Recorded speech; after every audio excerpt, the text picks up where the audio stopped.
নমস্কার বন্ধুরা, সবাই কেমন আছেন? আশা করছি সবাই ভালো আছেন আর আমিও ভালো আছি। তো আজকের ব্লগটা আমি এখান থেকে স্টার্ট করছি। দেখতেই পাচ্ছেন বেশ কিছু সীতাফল নিয়ে চলে এসেছি।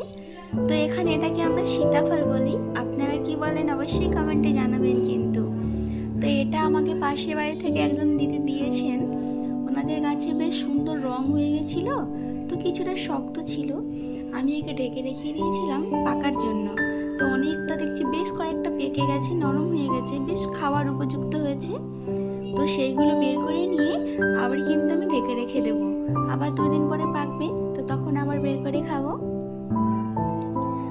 আর শুধু সীতাফলই দেয়নি, এর সাথে আমাকে বেশ কিছু ভুট্টাও দিয়েছে, সেগুলো আপনাদের দেখাবো। দেখুন, যেগুলো পেকে গেছিলো বের করে নিয়ে নিয়েছি, এগুলো আবার ঢেকে রেখে দিচ্ছি। আর এই দেখুন, ভুট্টা দিয়েছে আমাকে। শুনেছি নাকি ভুট্টা রান্না করে খেলে এর গুণ নাকি অনেকটা বেড়ে যায়, তাই ভাবছি রান্না করবো, আজকে সবজি বানাবো। দেখুন কত সুন্দর সাজানো গোছানো ভুট্টা, দেখতে কত সুন্দর লাগছে না?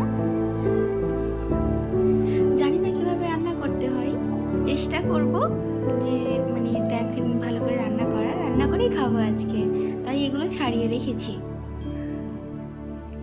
আর এখানে একটা সীতাফল দেখছি খুব সুন্দর পেকে গিয়েছে, তো এটাকে আমি আজকে ভেঙে খাবো, টেস্ট করবো। আমি সীতাফল না খাইনি কখনোই, ফার্স্ট টাইম সীতাফল খাবো আর কি।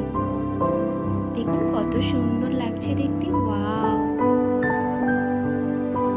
তো আজকের এই ভিডিওটা আপনাদের কাছে কেমন লাগছে অবশ্যই কমেন্ট করে জানাবেন আমাকে, আর আমার পাশে থাকবেন, কারণ আপনাদের ভালোবাসা আমার অনেকটা দরকার।